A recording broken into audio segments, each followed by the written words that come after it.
Entrou em contato conosco o gabinete do senador Hamilton Mourão e nos pediram o link para assistir. Então, a assessoria do senador gaúcho Hamilton Mourão está assistindo esse evento. Nós agradecemos a vocês e rogamos para que vocês façam por nós. E nesse momento, então, nós iniciaremos a segunda fala de um jovem brasileiro paranaense, o André Pirajá, a quem eu peço para vocês que ouçam também com muita atenção, assim como esse jovem senhor, porque o André Pirajá é, sem dúvida nenhuma, o brasileiro que mais está lutando contra essa situação infame que nós estamos vivendo. André, eu te agradeço mais uma vez publicamente por tudo que tu faz por nós. Siga firme daí do Paraná, que nós aqui no Rio Grande do Sul estamos firmes também. O André é advogado, é pecuarista e é presidente da Associação Nacional dos Produtores pela Liberdade. Bem-vindo, André. Os gaúchos te agradecem. Olá, boa noite, boa tarde, desculpa, boa noite, né? Eu tô aqui já tudo escuro, tá um temporal gigantesco aqui no Paraná, já anoiteceu aqui. Então, desde já gostaria de agradecer o convite da Márcia para estar nesse evento Caxias do Sul, ainda que de forma online, gostaria de estar presente, mas está vamos dizer assim, uma correria um pouco na agenda, mas não poderia ser diferente.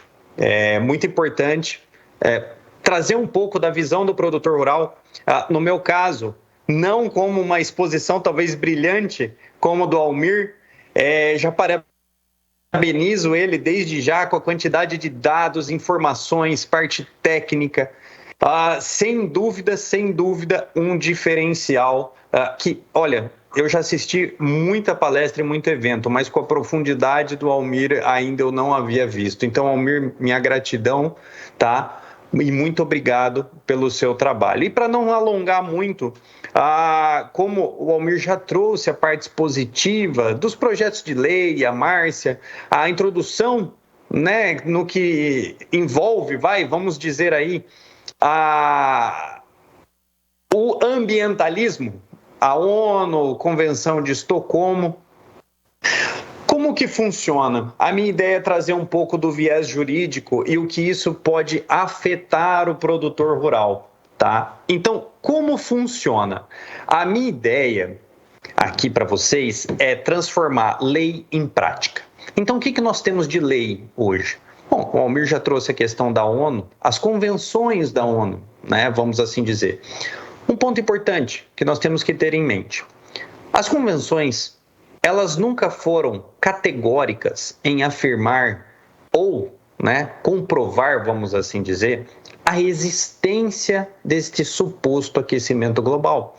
Tanto é que o próprio artigo 3º dessas convenções, eu estou falando daquela convenção que foi ratificada no Brasil em 94, que foi uma convenção em Nova York, tá? Lá já afirmava que, ainda que falte certeza científica em determinada questão, deve-se aplicar o princípio da precaução. Ou seja, tudo que vocês encontram envolvendo gases do efeito estufa, aquecimento global, reduções, emissões, nunca é escrito, vamos usar a palavra mais fácil, né? Escrito, de forma que X país emitiu. Não, se estima emissões. Por que se estima?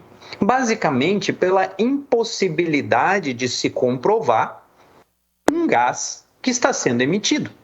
Você tem variáveis, como o próprio Almir trouxe, envolvendo o gado, por exemplo. Nós temos uma variável de 57 a 82 quilos por hectare por animal ano. Existe uma variável. Por que existe essa variável de metano, né, no caso? Por que existe uma variável nesse sentido? Porque é impossível medir completamente um processo de erucção bovina, o arroto do boi, os gases. É praticamente impossível de se afirmar categoricamente que o boi localizado no Mato Grosso expeliu X metanos.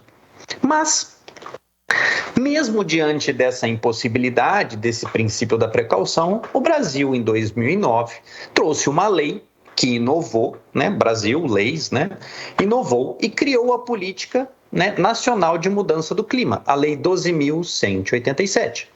Lá nessa lei, no seu artigo 11, parágrafo único, ela estabelece todos os setores que, de certa forma, emitem gases do efeito estufa. E lá no meio está o agro, né? Tá a agropecuária lá no meio. Bom, desde 1990 são feitas emissões, né? Estimativas de emissões, e de lá para cá nós temos a legislação, né? 12.187. O mercado de cobrança de carbono, eu gosto de usar a palavra cobrança aqui, de uma forma para deixar o que realmente ele é, tá? Porque ele cobra, né, carbono. Você não ganha dinheiro com o carbono. Você tem que investir de certa forma para você ganhar algo. Nada é de graça. Então é um mercado de cobrança de carbono, né? Bom, para instituir esse mercado, teve uma convenção que o Almir trouxe também, que é de Paris, que no seu artigo 6º ela criou a necessidade de se regulamentar um mercado mundial para que se contabilizasse essas emissões, que fossem contabilizadas e de forma unificada, centralizada, com o mesmo padrão. Veja, nós estamos tratando de um governo mundial, desculpa, eu não posso usar essa palavra, nós estamos tratando de uma convenção mundial que, de certa forma, precisa centralizar a gestão para que os países, né, utilizem a mesma metodologia. O Almir trouxe muito bem isso para a gente, explicando por que eles não contabilizam o sequestro de carbono na soja, na pecuária, na forma como é. Por quê? Bom, é simples. Porque a metodologia utilizada para se aferir as emissões de gases do efeito estufa, suas compensações, existe um documento da ONU, que na verdade é de uma agência da ONU, que chama Painel Intergovernamental de Mudanças Climáticas. Tem um documento de 2006, que é o IPCC, né, que é a sigla em inglês, né, que chama Guideline Greenhouse Inventory, né? Então, nada mais é do que um manual para que você possa, né, de certa forma, medir as emissões. O agro está no volume 4, tem o volume 1, volume 2, volume 3, volume 4, enfim, cada um de certas atividades. Então, veja bem, quando nós falamos de mercado de cobrança de carbono, nós estamos falando de algo que é centralizado na ONU, com uma uniformização de metodologia para se quantificar e, eventualmente, pagar. De acordo? Não com a Embrapa, com a FGV, com o Almir, com o André, com o Luiz, não. De acordo com o padrão estabelecido da ONU. Então, nós não temos gerência sobre isso. Mesmo não tendo gerência, o mercado de cobrança de carbono, ainda ele não foi criado por lei, vamos assim dizer, no Brasil. Existia um decreto de 2022, decreto 11.075, que ele instituiu um sistema de registro, certificados, enfim. E nesse mesmo decreto, ele trouxe a necessidade daquelas atividades relacionadas na Lei 12.187, que a gente havia falado, que é onde está o agro, sugerirem limites setoriais. Então, pessoal, para que nós, produtores rurais, possamos entender o que é esse mercado de cobrança de carbono, como que ele interfere na nossa vida, para que haja os créditos, como bem exposto, desenhado, vamos utilizar assim, desenhado pelo Almir, é necessário que exista limites setoriais. Bom, e é aí que está o problema para nós, produtores rurais. Porque limites setoriais determinam cada um de nós e de vocês que estão sentados aí na plateia terão uma meta para cumprir, de acordo com a metodologia da ONU. Não é da Embrapa, não é da FGV, não é do painel do pessoal climático lá do Brasil, nem do Almir, nem do André. A metodologia é da ONU, e nós não temos gerência sobre isso. Bom, nessa ideia que vem esse projeto de lei 2148, os apensos. Apensos são projetos de lei que correm simultaneamente sobre o mesmo tema. Tem o 528, 290, esse do Senado. São diversos projetos de lei que, de certa forma, tratam de coisas semelhantes, mas o 2148, de 2015, é o projeto central, porque ele é o mais antigo. Então, todos caminharão junto com ele. Esse projeto cria esse sistema. Ele visa regulamentar esse mercado. Esse é o objetivo desse projeto. Agora, vamos lá. Partindo da ideia de que não é possível, né? Porque assim, o Almir trouxe o estoque. Ele trouxe muito bem desenhado. Quanto está presente, o que é, o que não é, quanto que fica no solo. Ele trouxe a metodologia. E isso seria muito fácil a gente aplicar isso. Agora, vocês acham realmente que, se fosse dessa maneira, a ONU adotaria a mesma circunstância? Não. Porque, da mesma forma que o pessoal diz que o Brasil emite as suas 2 bilhões de toneladas de gás do efeito estufa, a mesma turma que é responsável por criar a metodologia das emissões de gases do efeito estufa é a mesma turma que diz que para produzir 1 quilo de carne é necessário 15 mil litros d'água. E aí você vai fazer um exercício imaginativo e pensar assim, poxa, coloca uma caixa d'água de 15 mil litros e uma peça de carne de contrafilé de 1 quilo. Tem lógica? Não, por quê? Porque existe um ciclo da água. Essa água não incorpora aqui dentro. Absorve no boi, espalha no músculo. A própria planta é pura água. O animal também. Agora, existe um ciclo que vai reabsorvido. Nós comemos o animal. Enfim, a conta, essa calculadora de mercado de carbono, né, do mercado de cobrança de carbono, é uma calculadora que nós não teremos gerência. E ela sequer tem respaldo do ponto de vista de afetar o clima no mundo, tem respaldo científico. Porque eles mesmos disseram na Convenção Quadros que a falta de plena certeza científica não inviabiliza a adoção de todas as medidas. Faz 50 anos que a Amazônia era para virar um deserto. E até hoje a Amazônia não virou um deserto. E nem vai virar um deserto. Não tem como. As calotas polares, a inundação das cidades, era para esquentar 4 graus, já baixaram para 2,5, já cai para 1,5. Todas as previsões são sempre previsões. O mercado de cobrança de carbono é igual ao mercado de Bitcoin.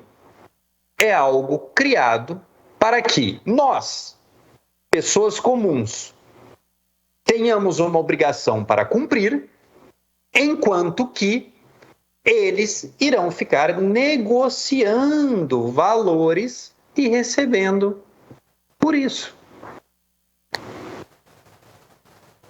Pessoal, o mais alarmante de tudo isso, quando nós falamos de jurídico e a influência disso hoje, no cenário brasileiro, eu não quero entrar nem nos relatórios americanos de interferência, farms here, forest there, nada disso. Vamos falar só do mercado de cobrança de carbono.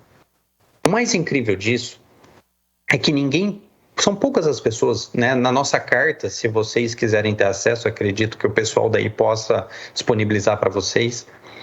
Mas, a partir do momento que nós criarmos limites setoriais, o problema não é, veja, voluntariamente vender os supostos créditos de carbono não teria problema nenhum, isso já existe hoje de forma voluntária. Você certifica com uma certificadora, diz que a sua produção de certa forma é sustentável e vende isso, beleza, de forma voluntária.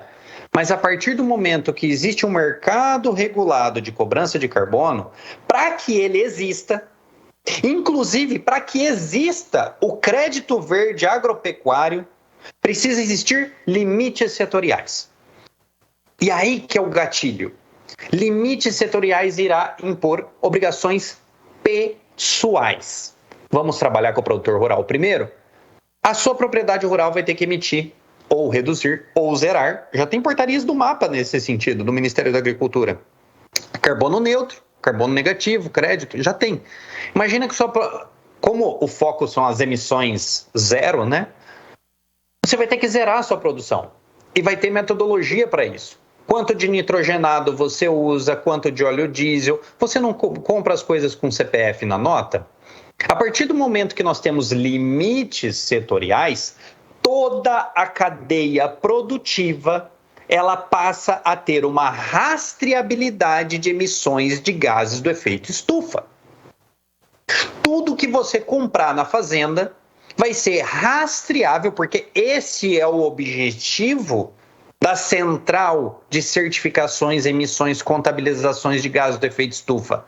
É centralizar. Cada produto ele vai ter a sua pegada de carbono, como bem trouxe o Almir, a sua pegada de carbono. Porque você precisa, de certa forma, não atingir os limites setoriais que serão individuais, porque não existe setor. Ah, não, o setor agropecuário está lá. Mas quem é o setor agropecuário? O produtor rural. Então você tem que pôr limite em quem? Quem que paga a conta sempre? O produtor rural. Então o limite vai estar nele. Quando você tiver esse limite setorial, começa o jogo. Para quem não se recorda, a melhor forma de coagir nós, produtores rurais, a cumprirmos a lei é um instituto chamado desapropriação de terra. Para quem não se lembra, está previsto na nossa Constituição, artigo 186, tem uma lei específica que diz: a fazenda, a propriedade rural que não cumprir a função social da terra será desapropriada para fins de reforma agrária. Caracteriza-se função social da terra: observância das leis trabalhistas, observância das leis ambientais, bem-estar do trabalhador e a produtividade. São requisitos cumulativos, você precisa cumprir todos os requisitos. E a partir do momento que você deixa de cumprir um requisito, a área pode ser desapropriada.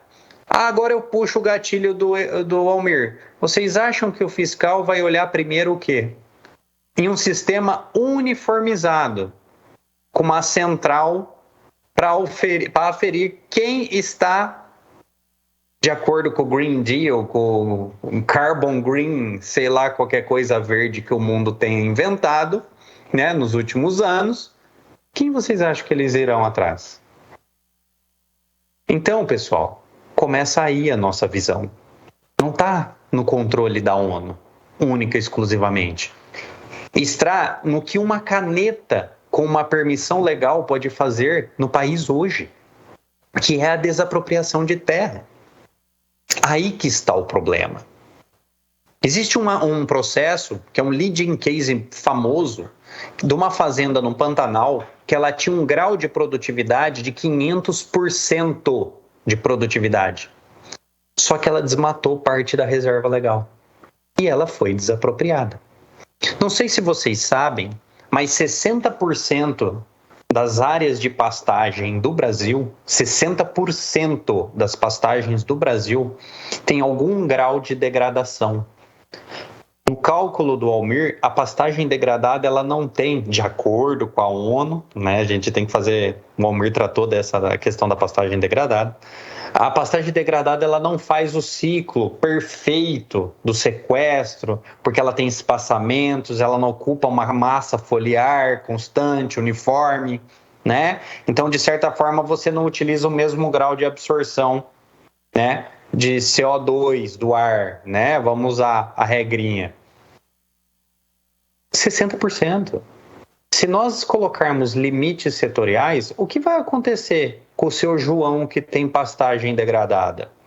Talvez ele vai se tornar um comprador do mercado de cobrança de carbono e não um vendedor neste mercado. Isso, se situações como o próprio Conselho Nacional do Ministério Público, em um evento realizado em Minas Gerais, eles já sugeriram e já existe um movimento de parte desses ambientalistas que o Almir bem classificou, de caracterizar a pastagem degradada como dano ambiental de políticas climáticas. Se ficar caracterizado dano ambiental de políticas climáticas, é mais um motivo para desapropriação de terras, fazendas com pastagens degradadas. Qual é a calculadora que vai ser utilizada? A nossa ou a da ONU?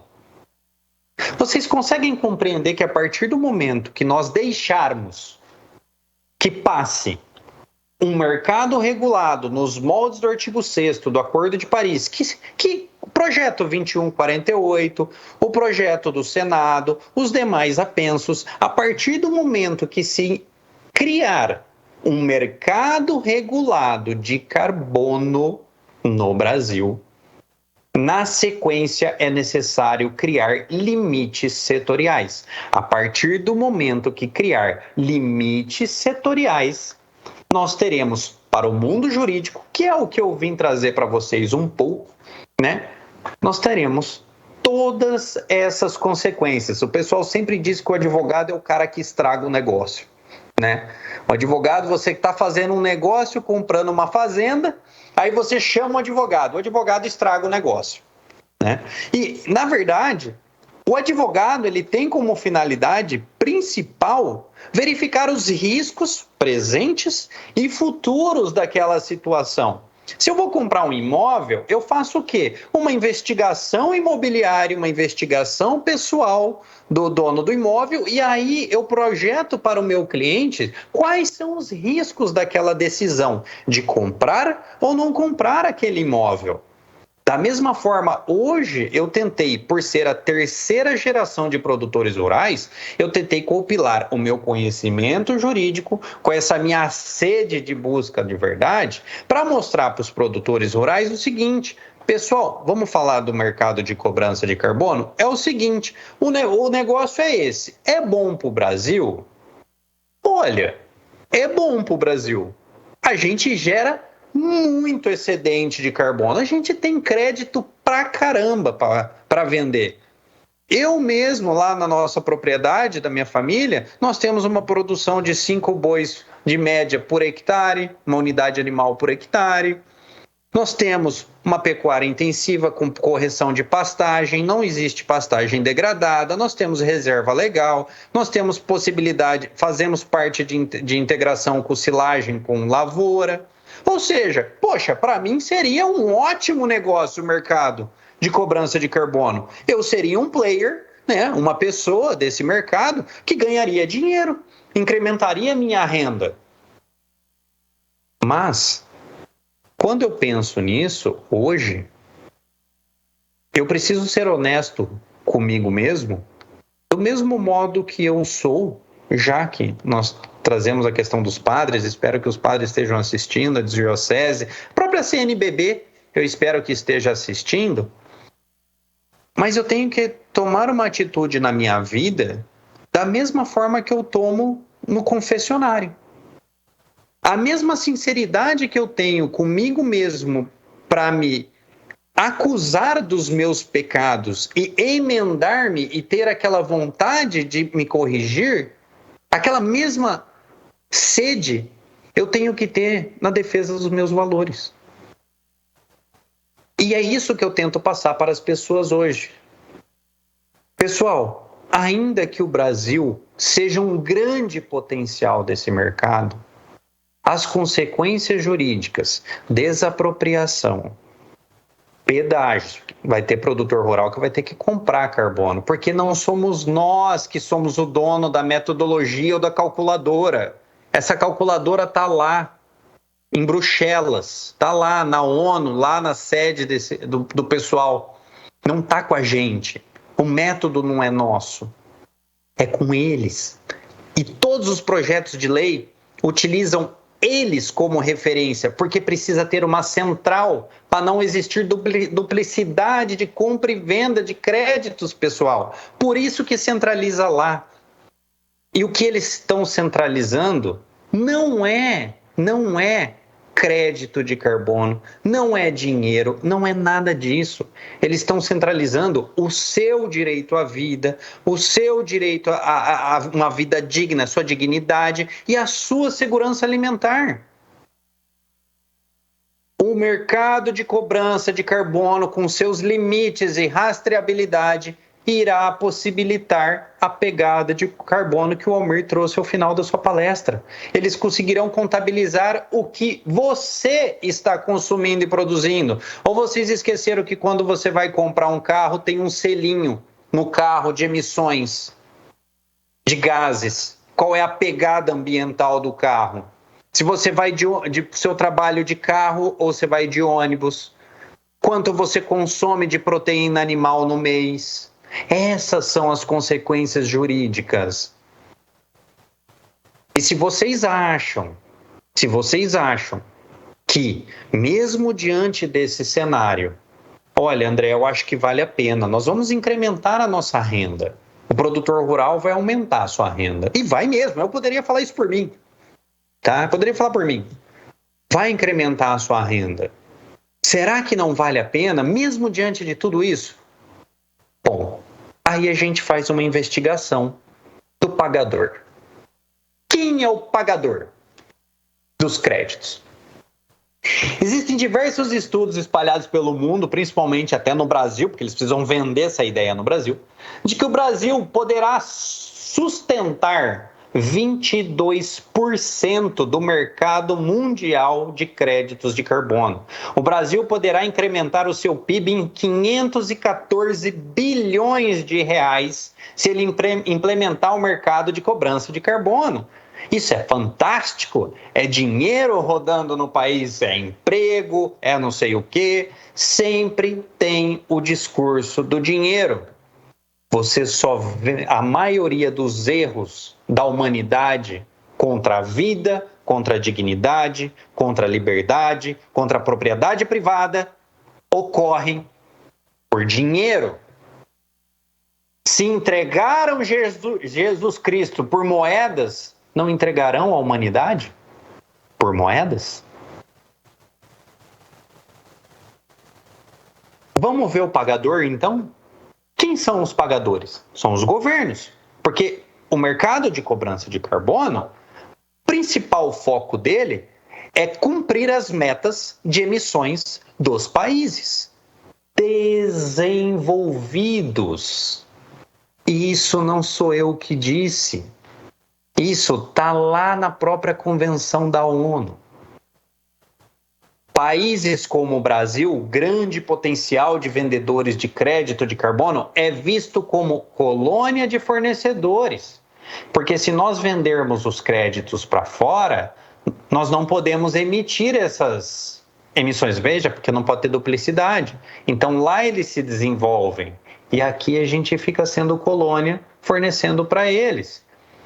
E se os pagadores são eles, eu quero lembrar uma coisa para vocês, eu não sei quem lembra, mas em 2019, logo quando assumiu a Apple com o ministro Ricardo Salles, ele trouxe alguns dados fantásticos de promessas de pagamento por serviços ambientais brasileiros. Isso é fantástico. Protocolo de Quioto, tá? Até que o próprio Almir trouxe, de 97. As convenções de clima, aqueles programas REDD+, florestas contra desmatamento. E se nós incluirmos até os 20 bilhões de dólares que o Biden prometeu na campanha dele, o Brasil teria aproximadamente quase não dá mais de 1 trilhão. São 390 bilhões de dólares em grana para pagar serviço de mudança climática, para pagar serviço voltado a adotar medidas no Brasil. Isso era dinheiro que teria que ter sido disponibilizados ao Brasil pelos compromissos assumidos desde 1997. Sabe quanto foram liberados? 96 milhões de reais. E sabe o que foi feito com esse dinheiro? Foi utilizado para pagar pequeno produtor rural lá na bacia amazônica, que estava preservando a floresta, R$250 por hectare ano. E o dinheiro acabou. Mas sabe qual era o objetivo do pessoal? Era pagar eventos, pesquisas científicas, cursos, pesquisadores. Nunca esse dinheiro é utilizado para o fim que se destina. Muito menos será utilizado para pagar crédito de carbono. Porque não é o foco. O foco é o controle. É esse o foco.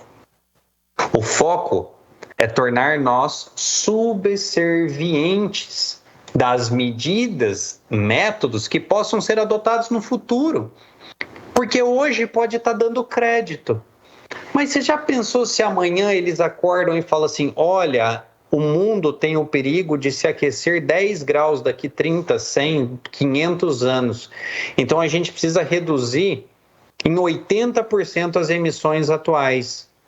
Então, pessoal, vocês estão devendo carbono. E aí? Vocês acham que vocês conseguem controlar isso?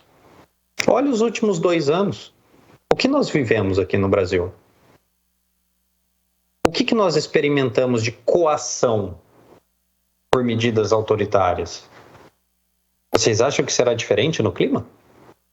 Vocês acham que nós temos poder para controlar essa calculadora? Nós não teremos. Por isso que não existe negociação. Se vocês me perguntam hoje, né, já me encaminhando para o final, para poder deixar uma mensagem para vocês. Se vocês me perguntarem, e isso eu escuto às vezes, tá? Nossa, André, você é muito extremista, você é muito pessimista. Não. Eu apenas sou sincero comigo mesmo e tento passar para as pessoas essa mesma sinceridade, essa mesma internalização desse conhecimento, essa honestidade que eu teria dentro de um confessionário, literalmente. Eu estou passando o que eu estou vendo. E se vocês acham que talvez seja impossível, eu já fiz o convite para vocês olharem os últimos 2 anos.